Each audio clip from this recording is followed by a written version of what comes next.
Welcome to California Now, a podcast produced by Visit California.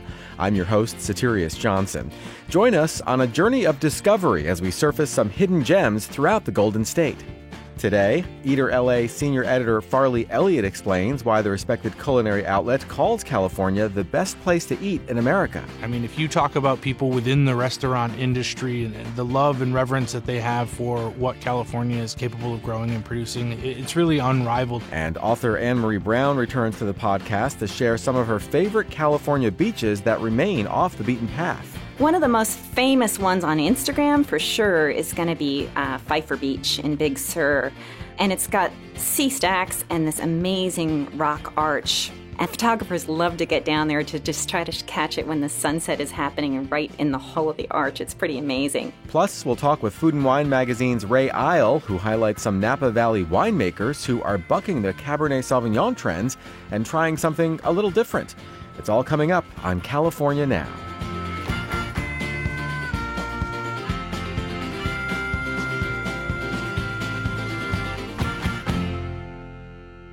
You're listening to the California Now podcast. I'm Satirius Johnson. Stop the Presses. The well-respected online media outlet Eater has made a bold proclamation. California is hands down the best place to eat in America. We're not about to argue with that sentiment, but we will discuss how this group of food experts came to bestow the honor on the Golden State. Eater LA senior editor Farley Elliott worked on the feature package that showcased multiple aspects of the California food scene, and he joins us today to share the inside scoop. Welcome to the California Now podcast, Farley. Thanks so much for having me. So, the best place to eat in America, that's a pretty huge statement. How did Eater come to that conclusion? Well, I got to say, California's a pretty huge state. We do a lot of different things well, and I really stand by it, and obviously my colleagues do. You can do fine dining here. You can do casual, fast food. This is Southern California specifically, the heart of all of that. We also do really beautiful, straight from the farm, ingredients and outdoor ranch cuisines that we've had for literally thousands of years. So I don't personally think that there's anything that California can't do better than most other places. Well, so much of California is farmland, and the product here is just breathtaking. How does that play into the state's status as a food destination? Oh my gosh. I mean, if you talk about people within the restaurant industry and the love and reverence that they have for what California is capable of growing and producing, it's really unrivaled. You look at a chef like David Chang from Momofuku, who just moved out here from New York. He's got dozens of restaurants across the world, and he's finding ingredients and uses for different bits of produce that he never thought was possible just from going to greengrocers and marketplaces in New York. So it really is a game changer. And if you look at like the Southern California Santa Monica Farmers Market, they've done more than just about any farmers market in America to really push that product forward. I know there are quite a few Michelin star restaurants in and around San Francisco. We actually had Esquire's Jeff Gordonier in to talk about some of them. But you guys went looking for hidden food gems all over the state. Yeah, that's exactly right. Fine dining it certainly has its place. I'm a guy who didn't grow up in that kind of environment. No silver spoon, no white napkins tucked into linen shirts. So for me, it's always been about really discovering, or I guess I should say less discovering, and just kind of embracing what's always been here. We've had guys selling tamales on the street since before the founding of the city of Los Angeles. And that is pretty true at different levels all across the state. There are taco trucks in the Central Valley that cater to thousands of people a week that you maybe have never heard of before. That doesn't make them any less delicious. Right. Well, let's explore some of those regions. Let's start with the Central Coast, for instance. You found a lot to love there. Yeah, absolutely. The Central Coast is this amazing mishmash of old history and current agriculture and ranch cuisines, but it also is modernizing. You've got Tesla zipping up and down the freeways on weekends and a wine country that is, marked in the billions of dollars annually. So it's a really unique place for all of these different confluences to kind of come together. And in detailing some of the work here, I was really for this California package for Eater trying to drill down into why the ranch cuisine, tri-tip, linguiça sausage, things like that have maintained their status in this one particular region for so long. And it really goes back to almost the 1400s with the early onset of explorers from Europe who were kind of integrating themselves into the communities, Chumash Indians all along the Central Coast, and it's grown from there. It's pretty fascinating stuff. Well, let's talk about that a little. What exactly is ranch cuisine? So yeah, if you think of barbecue as something that is maybe from the Carolinas or from Kansas or from Texas, it's a very particular low and slow, smoky kind of preparation for usually tougher cuts of meat.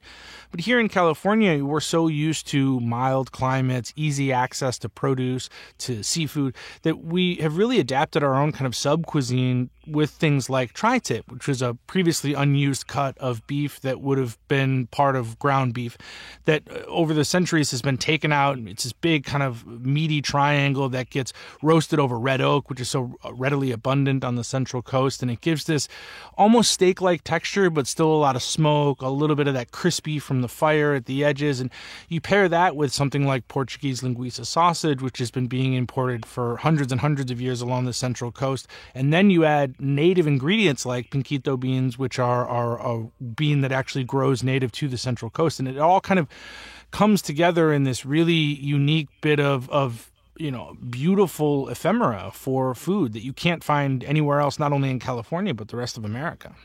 Sounds amazing. Is that ranch cuisine the same thing as Santa Maria barbecue? Yeah, there's a lot of overlap. Ranch cuisine is kind of the umbrella term for everything that you're seeing on the Central Coast from the wine on down. But tri-tip and Santa Maria style barbecue are kind of the 1-2 punch that most people would be familiar with. And even that, the cooking process is an adaptation of early vaquero culture, Mexicans coming up from the South to graze land and raise cattle. And we truly have these existing cowboy roots that are still a part of the dining history and very active and very alive today. Well, with all of that gorgeous coastline along the Central Coast, I imagine there's some incredible shellfish available in the region too. Do you have any favorites? Oh, yeah. I mean, it's really, really hard to pinpoint favorites when there's just so much great seafood to be had. If you go to Pismo Beach, there's obviously, you can get clam chowder and Splash Cafe and things like that. But to me, the most interesting stuff is probably coming right out of around Santa Barbara.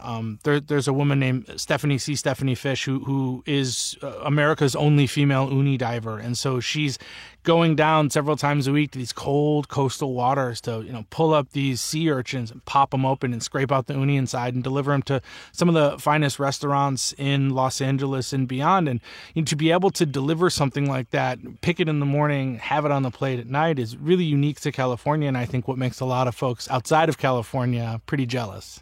Yeah, that's incredible. All right, let's switch gears here. I love Mexican food, and apparently so does the writer who traveled up Highway 99 in the Central Valley. What can you tell us about the food scene there?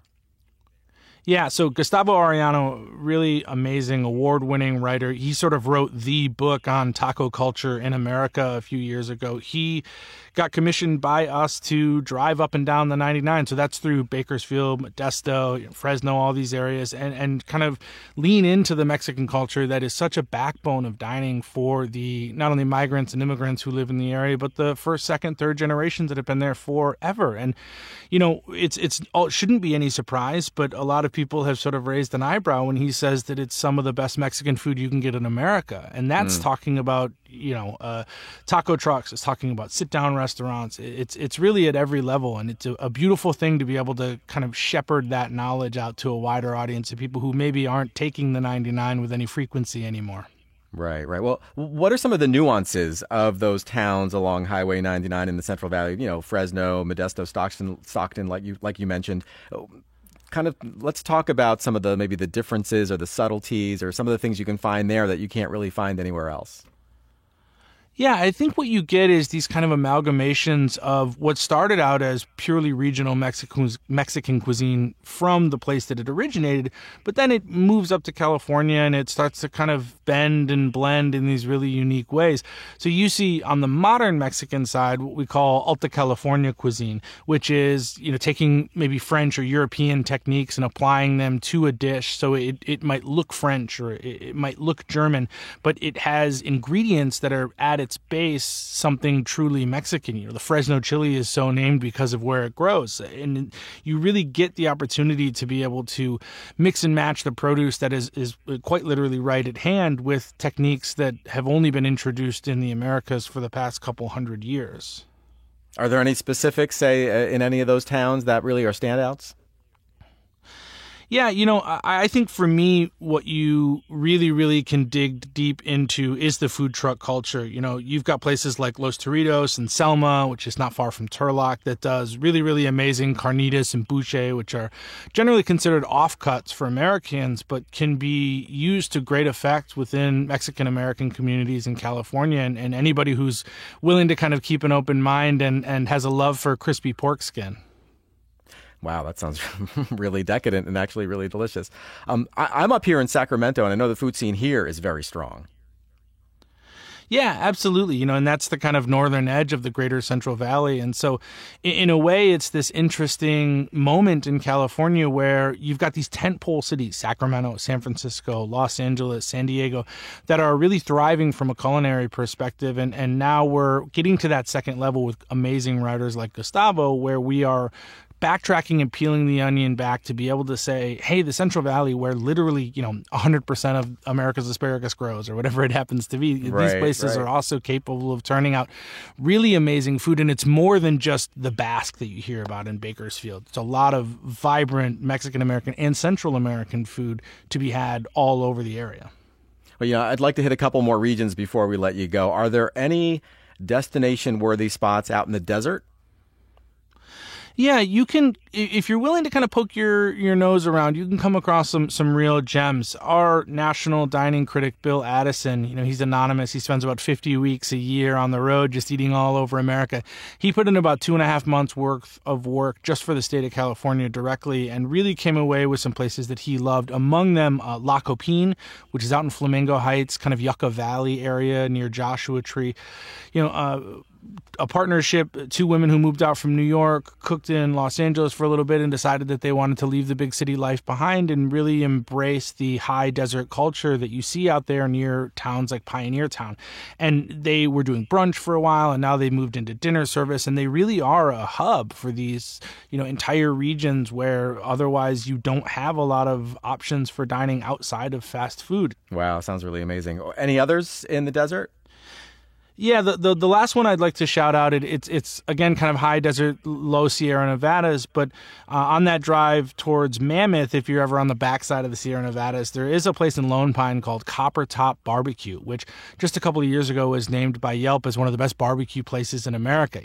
Who knows how their proprietary system works in terms of, feeding in reviews and stars and who's to say. But Copper Top itself is a family-run operation. It's father and son right off the highway. They're backdropped by the mountains, and they're just doing really classic, casual California barbecues. So you've got ribs, pulled pork, a little bit of tri-tip on weekends, some brisket that's, not purely Texas. It's got a sweet, smoky sauce that comes alongside it, but you see hundreds of people on their way to Mammoth for, late season snow trips, just stopping to eat at places like this that really couldn't exist in any other state because of the breadth of what's possible out here in California.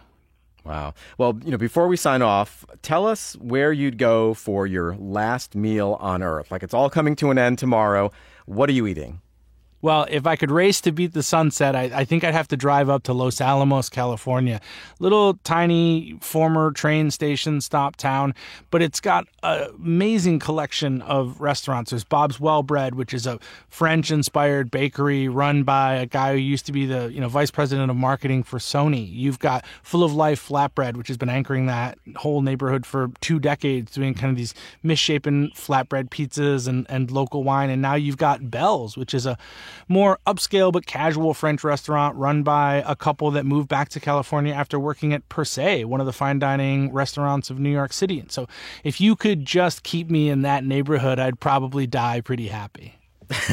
Well, I'm beginning to see your point that California really does seem to be like the best place to eat in America. I'm glad we agree. Well, thanks so much for joining us, Farley. Thanks for having me. Farley Elliott is the senior editor for Eater LA and the author of Los Angeles Street Food, A History from Tamaleros to Taco Trucks.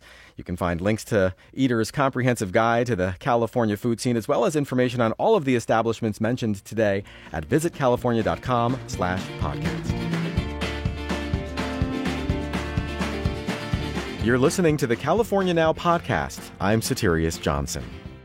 The classic California beach scene, surfers, volleyball courts, sand castles, busy boardwalks, can be found up and down the Pacific coast. Pacific Beach in San Diego County springs to mind, or Huntington Beach in Orange County, or LA's iconic Santa Monica. Our next guest is here to discuss an entirely different sort of beach experience. Author Anne-Marie Brown is going to turn us onto a few of her favorite hidden beaches, secluded stretches of sand where you can find a bit of solitude and may even have the entire coastline to yourself. Welcome back to the California Now podcast, Anne-Marie. Thank you so much. Thrilled to be here. Yeah, in a previous episode, you gave us the inside scoop on some of the state's best waterfalls. Today, we're hoping you can point us towards some beaches that are off the beaten path and worth seeking out. I'll try. All right, so let's start with solitude. Where do you go when you want to have the best chance of being alone with your thoughts? Okay, well, for me, I really like Manchester Beach, which is south of Mendocino. It's 5 miles long. So if you just want to take a long walk with your head down, searching for treasures on the beach, maybe plotting your new novel, I like to think of it kind of as introvert beach because you can do all your own thinking there. It's windswept. There's a ton of driftwood, lots of little things to look at under your feet, and very rarely very many people because even if they drive out there, it's a 5 mile long beach. So, people get spread out pretty quickly. That sounds really nice. And I can almost hear the crashing waves already. What about a scenic beach? A scenic beach, say, with a dramatic rock formation or some sort of rugged beauty? One of the most famous ones on Instagram, for sure, is going to be Pfeiffer Beach in Big Sur, which is accessible via a little narrow road that off of the Big Sur Highway, off of Highway 1, drops down to the beach. And it's got sea stacks and this amazing rock arch right there, maybe 100 feet off the sand. And a lot of photographers love to get down there to just try to catch it when the sunset is happening right in the hole of the arch. It's pretty amazing. I like that one a lot. Even though it's well known now, I still love to go there. The sand has this incredible color. It's almost like a purple mauve color that's from the eroding minerals in the cliffs. Yeah, absolutely worth seeing.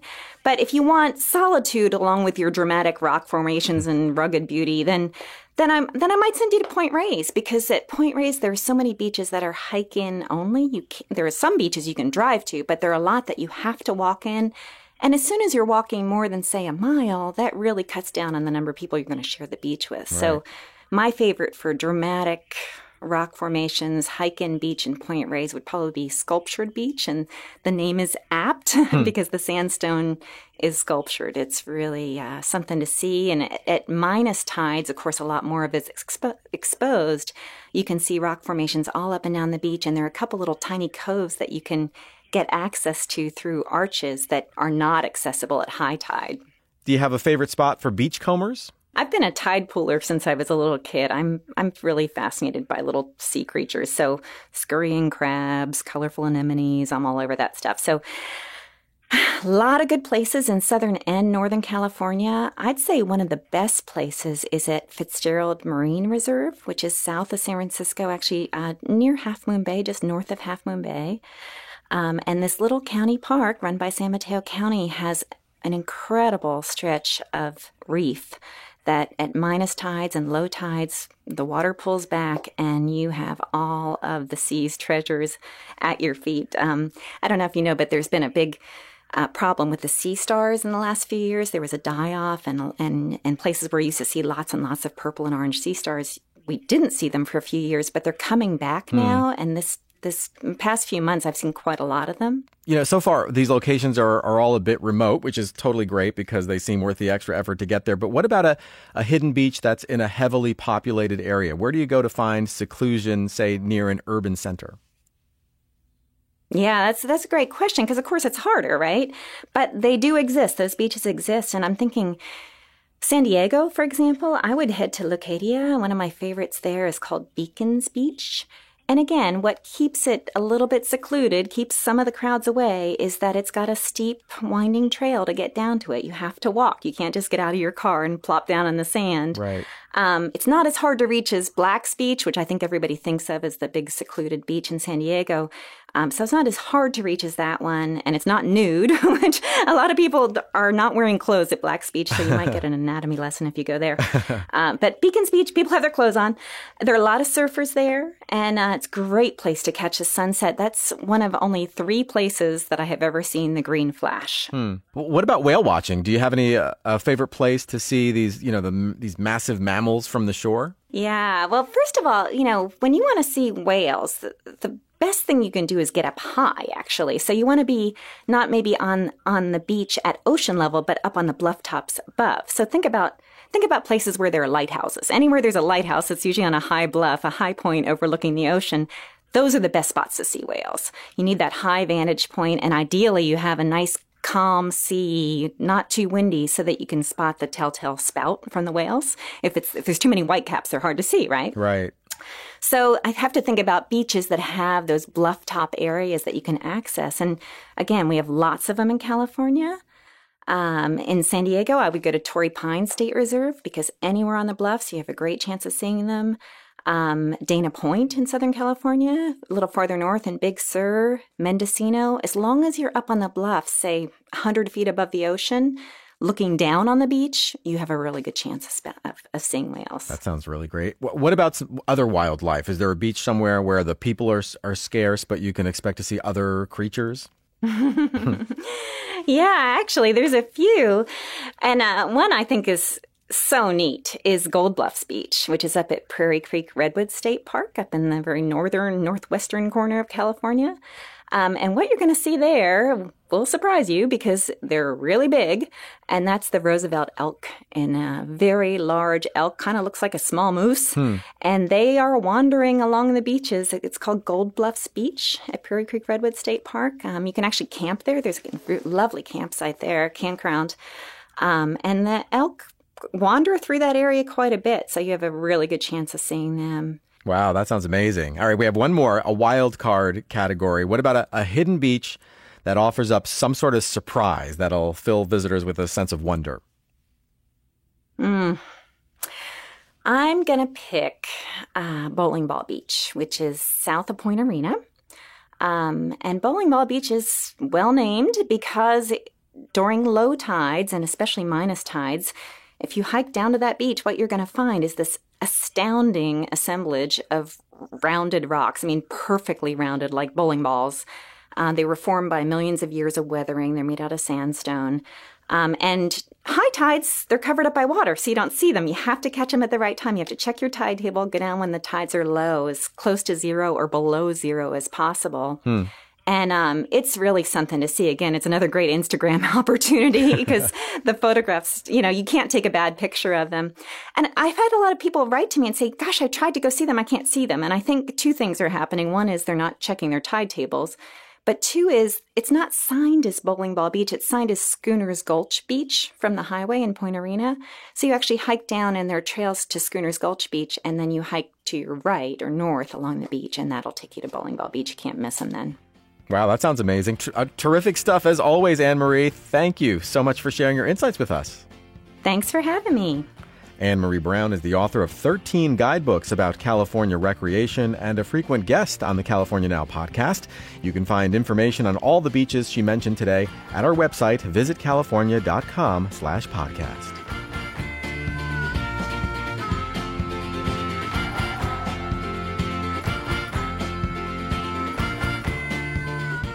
The Napa Valley. Wine lovers across the globe have come to associate this iconic region with powerful, fruit-forward Cabernet Sauvignons and opulent, almost buttery Chardonnays. And the reputation is well-deserved. Napa Valley wineries have long been a magnet for travelers looking to experience a hedonistic style of wine amid a luxurious, even decadent setting. As our next guest points out, however, this region delivers much more variety than it gets credit for. Ray Isle is the executive wine editor of Food & Wine and the wine and spirits editor for both Travel + Leisure and Departures. Today we'll talk to him about a lesser-known side of Napa, a place where experimentation and innovation are central to the winemaking and wine tasting experience. Ray, welcome to the California Now podcast. Thanks very much for having me on. I'm really looking forward to it. Same here. I'm hardly an authority on wine, but even I know that Napa Valley is traditionally associated with big Cabernets and big Chardonnays, right? Yeah, it's the benchmark for Cabernet, certainly within the U.S. and within California, and its climate actually, is sort of leans towards those, the sort of opulent style. It's a very, it's this classic, was put on earth by God to create great wine grapes kind of place, and that's been the dominant style for a long time. You get the Caymus Special Selects and the sort of like Schaefer Hillside Select, these gorgeous and very rich and very voluptuous wines that are wonderful. There's no question they're wonderful wines, but they do represent kind of one facet or one side of what a wine can be, what a Cabernet can be, for instance. For those who know and love the traditional Napa style of wine, that's still available, right? Oh yeah, I mean absolutely. The traditional Napa style of Cabernet, which is a fairly plush and sort of deeply fruity and rich style, is incredibly popular, and it should be. It's very inviting, and there's some great wines, and it's widely available. It is the dominant style around the world, really, for Napa wine. Give us a couple examples and maybe why they're so beloved. So, like, one of the benchmarks is Caymus Cabernet, and Caymus has been around for a long time. They make they make a style of Cabernet it's a lot of like rich blackberry and black cherry fruit. It's very it's kind of almost like enveloping, and when you take a sip, it kind of envelops your mouth in flavor, and that's what people love about it. That's and that's not a bad thing at all. But it's a very specific kind of approach. You find that it's honestly, since it's kind of the dominant style, you find that for a lot of wineries. If you drive down Highway 29, most of the Cabernet producers you're going to see along the road are going to be working in that style, and that road is literally packed with wineries, one after the other down the road. It's kind of, people have said it's like Disneyland for adults. It's like, you can simply pull off anywhere and find pretty great Cabernet. Right. So let's talk about the new breed of Napa wine and Napa winemakers. What are some of the latest innovations, and how are people breaking the mold? Well, I think it kind of comes down to two things. One is kind of concentrating on new or different varieties, because Napa's so known for Cabernet and to some degree Chardonnay that I think what happens is you get winemakers start to get kind of itchy, and they're like, "Well, what if I made something else?" Right. And so, like case in point, a guy I know named Dan Petrosky, who was actually the winemaker at a winery called Larkmead, which is a classic Napa Cabernet producer, beautiful wines, in that kind of traditional style. He also has a private label, his own label called Massican, which concentrates on Northern Italian white varieties.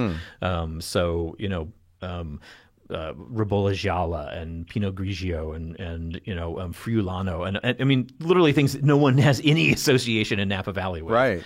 And they're kind of wonderful wines.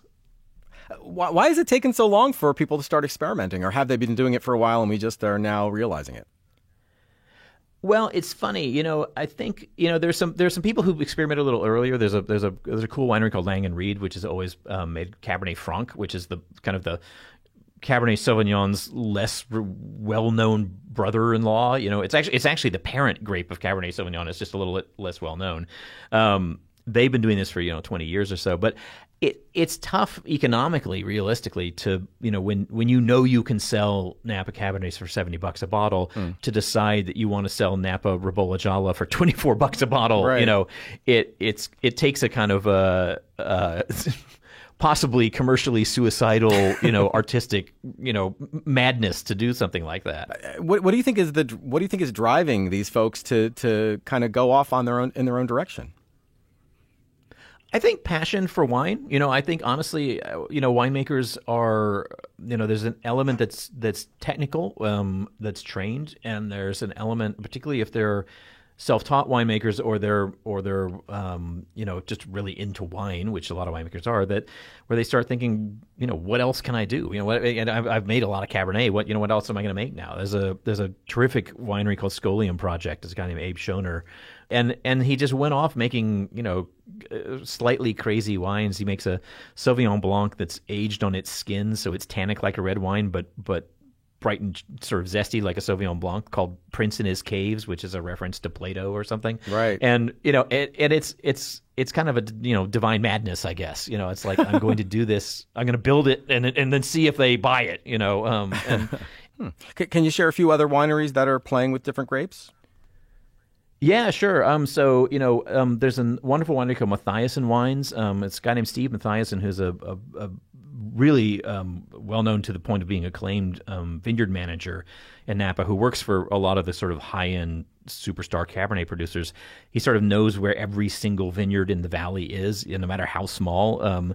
He can find small amounts of different stuff here and there. So he makes, he makes Ribolla Gialla, which is this, sort of kooky white, Italian variety. He makes Pinot Meunier, which is a kind of a relation of Pinot Noir that's used mostly for blending in sparkling wine, but he makes an actual Pinot Meunier still wine out of it.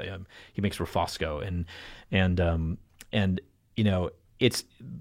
it's a small winery. It's a lot of these small wineries. You can't just like drive up with your busload of 25 friends and pop in for the day.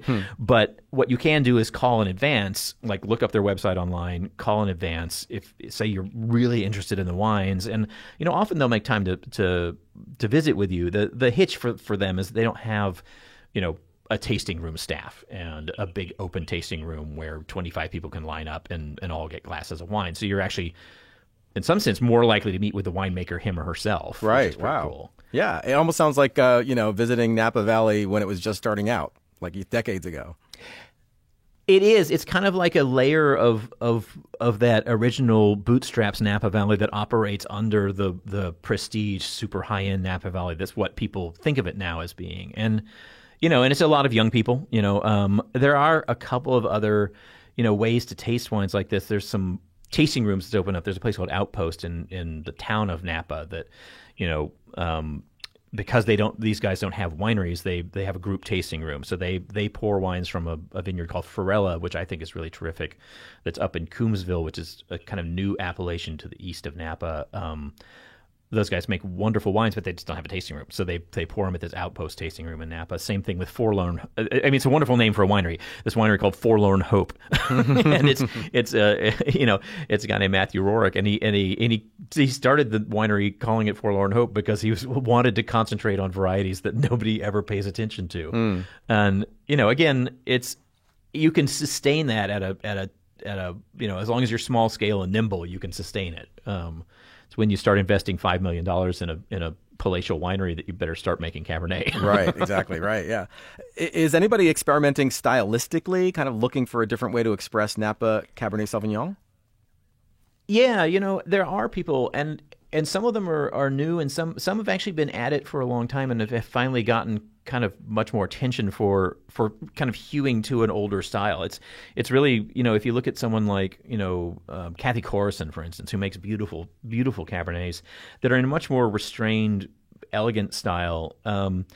It's almost as though she started when that style was kind of the dominant mode, let's say late 70s Napa Valley. The big wines came in and kind of obliterated people's memory of the fact that there were these sort of like somewhat more streamlined, somewhat more elegant, less ebullient, massive Cabernets. But she's been keeping on with it for a long time, and only now as people have started to look back at that style has she really come into much more acclaim. Same thing, Smith & Drone, which is a wonderful winery that's up on Spring Mountain. They've always resisted kind of the push towards the big extracted style, and it's run by a couple of mountain men looking guys, Stu Smith and his brother, but they make gorgeous Cabernets that age really beautifully. When I drive through Napa on Highway 29 or the Silverado Trail, I see so many familiar brands right there on the side of the road. Are the winemakers up in the surrounding hills doing their own thing? Oh, yeah. What's weird about Napa is that the valley floor is very manicured and very easy to get around. And the hills are actually quite wild, and the roads are sort of winding, and it's not as apparent where the wineries are. But there's some spectacular wineries up there making really, really great wines. Smith & Drone, which I mentioned earlier, is one of those. Chapelet, which has been around for a while, which is up on Pritchard Hill, which is kind of the most prestigious little part of Napa at this moment. Chappellet is actually one of the few wineries that's open to the public still up there. You'd have to make a reservation, but their wines are gorgeous, and it's a beautiful place high up in the hills. Cade Winery, which is up in the hills, CADE, is pretty cool because their entire winery is LEED certified, gold, I think, and they use like ground up old Levi's for insulation in the walls. It's a really cool green winery in a sense. That's again kind of up. You have to do a little driving to get to it, but it's well worth the drive. What about tasting room experiences? Are there any Napa wineries pushing the envelope there? Definitely, and I think what you're seeing is you're starting to see people incorporate food more into tastings beyond the sort of standard. Here's a little slice of cheese and here's a little piece of prosciutto and there's your tasting presentation. Joseph Phelps, which is one of the kind of benchmark Napa wineries, his case in point, they about a year ago I think they started a whole sort of culinary program with their tastings where you can do the little cheese plate with their tastings if you want, but you can actually do a sit-down tasting that takes about an hour and a half that involves actual small plates created by a chef to go with the specific wines. And they're at a really high level, and it's a lot of fun. I mean, it's funny. There's some rules in Napa about having restaurants at wineries. You can't actually have a restaurant at a winery. But the wineries are kind of working around this by having fairly substantial wine pairing experiences, I guess you'd say. Robert Sinsky Vineyard is another one right on Silverado Trail where they do wonderful food together. Maria Sinsky's a incredible cook who's actually written for us in the past. Well, I mean, you've got me convinced, Ray. There's a lot more to Napa than I realized. And I'm glad. That's it's really a wonderful place to visit, and there's so much more than what than just driving down the road and stopping at the first winery you see. It's really a little investigation is can add to your trip, no doubt. Absolutely, and I'm just about an hour's drive away, so I'm gonna head back and do some tasting. Thanks so much for joining us. Yeah, thanks for having me. I really appreciate it. Ray Isle has been nominated twice for a James Beard Award and has twice won the IACP Award for narrative beverage writing. You can follow his wine exploits on Twitter at Isle Wine, that's ISLE Wine, and on Instagram at Ray Isle. We've posted links to all the locations Ray mentioned today on our website, visitcalifornia.com/podcast.